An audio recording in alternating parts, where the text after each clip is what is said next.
Hey guys, welcome back to my channel. So I've got a video that's going to be very valuable to a number of Chinese viewers out there, and it's going to be about how to move large quantities of funds into cryptocurrency. So the reason why this is going to be very valuable for you is because in the P2P trading world, I've come to discover that cryptocurrency is an apex currency within the world of P2P trading. Now, what I mean by that is that if it's traded against other things like other fiat currencies on various payment methods, like maybe it's funds on a particular bank account or one of the neobanks like TransferWise, PayPal, whatever, cryptocurrency always trades at a premium because cryptocurrency has more utilities. So once you turn funds into cryptocurrency, you can use it to send it anywhere. You can send it anywhere in the world. You can use it to put into any bank account around the world. You can put into any currency around the world. You can do anything with it, right? But let's just say if you've got Kenyan shillings, right? You can only use it in Kenya. And if you wanted to transfer to a bank, say in United Kingdom, there's going to be a huge fee that you're going to have to pay. First, the SWIFT transfer can cost on average of up to 6%. Then there's a conversion fee, which could cost who knows how much, maybe an additional 2%. So it's extremely inconvenient. It's also going to cost, it's going to take like maybe 3 to 5 days, not including weekends. And it's a pain in the butt, right? Whereas if you say turned your Kenyan shillings into Bitcoin, you could then, let's just say if you already had a bank account in the UK, you could, and you had a cryptocurrency exchange like Binance, you would just send those crypto funds to that Binance account, and then on Binance you would sell your Bitcoin for British pounds, and then you can send those British pounds from the exchange to your bank account, and the amount of money that would be lost in fees would be like $0, and the amount how long it would take would be basically 0 days. It wouldn't even take more than a day to do. It'd be very fast, right? So if you wanted to get funds out of China, there was a number of different ways people used to do it, right? So in Hong Kong, like people would come from the mainland, they'd go over the bridge, they'd go to Hong Kong, and they'd like maybe buy a bunch of like Louis Vuitton bags, stuff them in a suitcase, bring them back to the country, or maybe take them overseas and they'd sell them. There's a lot of little things that they would do that were very inconvenient and wasted a lot of money. And it was all because of the fact that, as you may be aware, there's certain capital control laws, right? So you can't bring out more than $50,000 a year out of the country. So that's what makes it really difficult to bring funds out of China. And that's what's led to a number of very strange, unorthodox methods of getting money out of the country. So there's that one of going over to Hong Kong, buying a bunch of luxury goods, and then you can use that as method, or buying gold. Then you have to have people smuggle it over somewhere. People that are a bit further up the food chain here in China might go to like on a junket to like one of the big casinos in Macau. They might even take the risk and go to some of the other ones in Southeast Asia, and they can get money laundered that way. But this is very inconvenient and risky, and this is not the kind of thing that the average person would want to get involved in. So most people don't really do it. The money stays in China. But if you want to turn it into cryptocurrency, I think that is the smartest way to get your funds out. So I'm going to describe all the steps required to do this. But first, if you like these kinds of videos, make sure to subscribe. I got daily videos coming out for you guys about how to debank and use things like P2P cryptocurrency trading to make that happen. So make sure to subscribe, and you can use my referral links in the description down below for local CoinSwap, HODL, and some of the other P2P cryptocurrency exchanges that I'm going to talk about in this video. It's a place where you can buy and sell cryptocurrency using things like Alipay, WeChat Pay, and even Chinese bank transfers. So let's get into the video. So I want to quickly explain to you what a P2P cryptocurrency exchange is for those that are not familiar with my channel. So if you look at a centralized exchange like Binance, how it works is that in order to turn your fiat money into cryptocurrency, you're going to have to link up your bank account with the centralized exchange and send funds from that bank account to the centralized exchange. And the payment method is usually by bank transfer. Now there are a few other transfer methods that Binance has. They're less common, but I think you can do Apple Pay, maybe you can do credit card, stuff like that. They charge it 4% above market price, which isn't ideal, but if that's what you want to do, that's what you can do. But for the most part, the point is that the options are limited, right? If you consider how many different payment methods are out there that exist, everything from PayPal, TransferWise, Revolut, Alipay, Payoneer, there's so many, there's hundreds and hundreds of payment methods out there. Yet on cryptocurrency exchanges, you tend to only be able to do it through a bank transfer, right? So if you want to buy cryptocurrency with Alipay, you couldn't do that on Binance unless you were using peer-to-peer cryptocurrency trading. So on a peer-to-peer cryptocurrency exchange, the way you transfer fiat into crypto is you're going to directly connect with another seller. So you're a buyer and they're a seller. You have to directly connect with them, and they're going to be putting out a number of different offers, kind of similar to like an eBay listing. So they're going to have a listing, an offer, and it's going to say they're accepting Bitcoin at this price. Maybe it's 2%, 1%, 5% above market rate, and they're accepting a certain payment method, TransferWise, Revolut, PayPal, Alipay, for example, right? And they're going to have a number of different terms they write in the trade chat. And if you decide that you want to trade that person, you agree to their terms and conditions, you open up a trade with each other, and you can now send funds via the agreed upon payment method. So this allows you to get around the monopoly of bank transfers as the primary means of payment to turn fiat to cryptocurrency. So this is the value of peer-to-peer cryptocurrency trading. So if you go into peer-to-peer cryptocurrency trading websites, almost all of them will have Alipay as a payment method. And this is where we can get into the meat and potatoes of the video. So let me pull this up here. So what you see is on Binance, they actually have an option for peer-to-peer cryptocurrency trading. They have a market for that. And let me just get out of the picture a little bit here. Oops. What they have is a number of people selling Bitcoin, well USDT specifically, in exchange for here we go. There we go. Yeah, in exchange for Alipay funds. So I want to explain what you're seeing here is. Okay, there we go.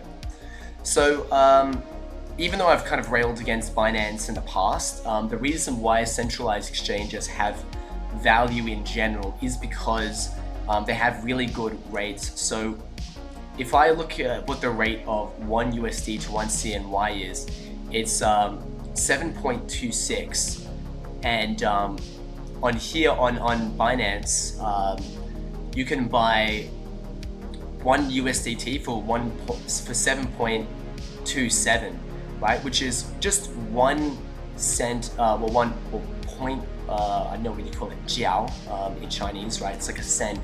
Just like for 1 cent above the market rate, which is incredibly good. It's incredibly good because most of the time on peer-to-peer cryptocurrency exchanges, the rates aren't fantastic. But the idea is if you come to Binance, you can click buy USDT, and a trade chat will open with this person. This person will send you his Alipay details, and then you can will scan the QR code, and then you can pay him that way. And then when he receives the funds, he will release the USDT that is locked in escrow, and you can receive the funds that way, right? So that's a really valuable way of getting your funds out of China. Now, I want to explain something else to you that'll maybe shed further insight as to the utility of this particular trading method. So I first learned about this method when I was living in China a couple of years back, and I was working and I wanted to get my funds out of Chinese renminbi into my native currency, Australian dollars, so I could buy Bitcoin. But there were a few problems with this, right? So the first problem was that there's going to be a number of fees. So first is there's going to be some kind of bank transfer fee because it's international. There'd be like a SWIFT transfer that can cost upwards of 6%, right? Then there's going to be a currency conversion fee, which could be maybe 2%. I don't know what it is. but it's certainly not going to be a competitive rate considering my bank is doing it. So it could cost maybe upwards of 7 to 8%, and then when I transfer those funds into, when it's finally into Australian dollars and it's in my bank account, I then have to send it to an exchange, and then there's an additional fee on the exchange itself of almost 1%. I didn't have a very good exchange at that time, so it would cost me almost 9% to get my funds into Bitcoin from renminbi using this method. So what I discovered, and here's the other thing, is the other hair in the soup. The other thing is that even if I wanted to buy crypto in China, it was supposedly banned. Now it's not actually banned. That's not the case. It's gray area. But the point is, even though it was supposedly banned, China has like the largest trading volume in the entire world. I think second to the US. So the question is, if things like Binance, Bybit, OKX, if all these centralized exchanges are banned in China, because you can't access it without a VPN, how on earth are people trading? Well, so what they've done is that people can still technically use Binance in China if they have a VPN, but there's no on the spot trading markets. There's no renminbi Bitcoin pair. So if you go onto the spot trading market, you can't just you can't use your Chinese bank account to transfer funds onto the Binance platform, because it's blocked. Like the bank account details are blocked. So the way that they've prevented people from buying crypto using things like Binance is they basically kind of just blocked those bank account details. So you can't just send your funds from your bank account to Binance. They've kind of the centralized exchanges are a bit of a choke point in China, and the centralized authorities have been able to prevent banks from sending to these particular payment details. And as a result, there's no renminbi Bitcoin trading pair on the spot exchanges, so you can't trade Bitcoin on spot using Chinese renminbi. So the only way to do it, and many people were doing this, was they'd go to the peer-to-peer trading markets, where instead of sending their funds to a centralized exchange where it's tightly restricted, they could send it to another person via peer-to-peer. And because all these people who are receiving funds are just regular individuals, they're not some registered Bitcoin exchange, all that is being seen is someone sends a bank transfer payment to another person. All that's being registered is that someone sent funds to another person. There's no indication that it's for Bitcoin. It's not that this person is supposedly some kind of Bitcoin seller or anything like that. It's just one person sending funds to another person, and it's become clear that this is impossible to crack down on. You can't crack down on peer-to-peer trading because there's just too many people all around China, and frankly all throughout the world, that just send funds to each other, right? There's no reason for it. They're not going to write down the specific reason as to why they sent funds. It could be payment for buying goods and services. It could be sending money to friends and family. There's just an infinite amount of reasons for one person to send funds to another person, and provided that it's not going through one of their choke points, which is the centralized exchanges, that you can easily get around these mechanisms through peer-to-peer trading, right? Now you can then extrapolate that method from bank transfers to Alipay, right? So in Alipay, it's the same thing, right? When you're sending like 100 RMB worth of Alipay funds to another person who's accepting those Alipay funds, there's no reason for the exchange. It's just one person sending funds from point A to point B, and then behind the scenes, that person's giving you Bitcoin. But those reasons are beneath the surface, right? So it's impossible to crack down on this behavior, and that's ultimately why Bitcoin fundamentally isn't banned in China, because they actually can't do it. And I think they've come through that realization a long time ago. They might make it hard for it to get kind of some larger institutional adoption, but on a person-to-person level, it's not illegal to own Bitcoin, it's not illegal to send Bitcoin, it's not illegal to buy Bitcoin. They've just made it incredibly difficult to buy Bitcoin using the standard centralized trading method. So the way to get around that is, as I mentioned, using a peer-to-peer cryptocurrency exchange. The reason why I first bring up Binance is because, even though I don't recommend Binance because it's a centralized trading platform and they're basically scraping all your data, so if you're serious about your privacy and keeping your trading activities on the down low, Binance is not best for that. But I just recommend Binance first, purely and simply because Binance has fantastic rates. But if you're serious about getting your funds out of China into crypto, but using a more, how can I say, something that's a lot more low key, then you'd want to use some of my other recommended websites. The second one I want to recommend is one called Noons. Now Noons is unfortunately also requiring KYC, and they don't have fantastic rates like Binance, but it's a little bit more low-key. Like, it's not really well known in China, so as far as I know, I think it's highly unlikely this website is scraping your data, so they know who is and who isn't buying, you know, crypto using using renminbi on Alipay or something like that. So I want to open this up here as an option for you. You can check out some of the rates. The rates aren't fantastic, but if you find that it's more worthwhile than using Binance, then you can check it out. You can see for WeChat Pay, you got 3% above market rate. Let's look at Alipay real quick. I think I saw a few for 2%. Maybe the timing's not right for it. If you see that the rates aren't that good, you can check another time, and you can find that maybe you can get a better rate for it. So 3%, that's all right. So that's another method. The other one that I want to bring up is local coin swap. So if you're really serious about buying cryptocurrency without any KYC whatsoever, local coin swap's actually the best place to do it. It's one that I recommend the most on this channel. And to sign up to this website, it doesn't require any KYC. It doesn't require any real world information. You just sign up. You can do it with a burner email. And as you can see at the top here, I put the payment method in as Alipay, and you can see all the different offers here. So 4% looks like it's the cheapest, which is fairly expensive for this kind of thing. But if you're willing to pay more for the security and anonymity aspect of it, I think it can be really worthwhile compared to, say, if you're going to trade on Binance, where you've got significantly better rates, like rates that are pretty much equal to market rate, but at the same time you have to give up your KYC, and you don't know what kind of deals that Binance is doing on the side in regards to the information that they're taking from you. You don't know if one day they decide, you know what, we've got to just kind of give all this information about a particular user to their government or country. You really don't know, right? So that's why it's good to be on a peer-to-peer cryptocurrency exchange like local CoinSwap. You can sort it out by price, so you can see what the best prices are. 5%. Okay, that wasn't really particularly helpful, but I think on average you can buy Bitcoin and crypto in general for about 4%. You can see this first person here. 快速封闭黑钱绕道, so just don't do anything dodgy and you'll be fine.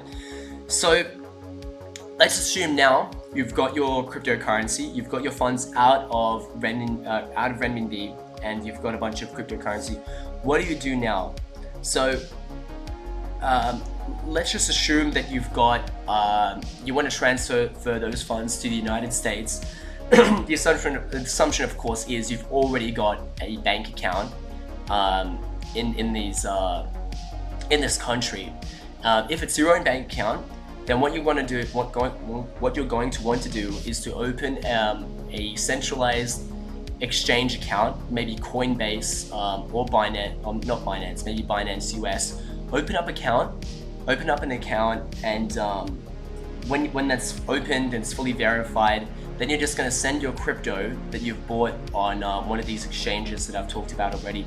Send those funds to your Binance account, and then sell your crypto for US dollars, and then you can link up your bank account with your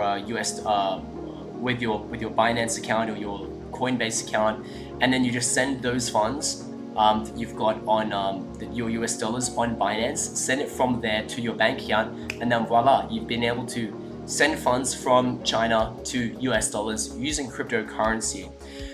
There's another thing you can do, which is something called third-party trading. So let's just say you don't have your own bank account in the United States. Maybe you've never even been there, but you still want to get your funds out of China into the US and perhaps use a relative's bank account.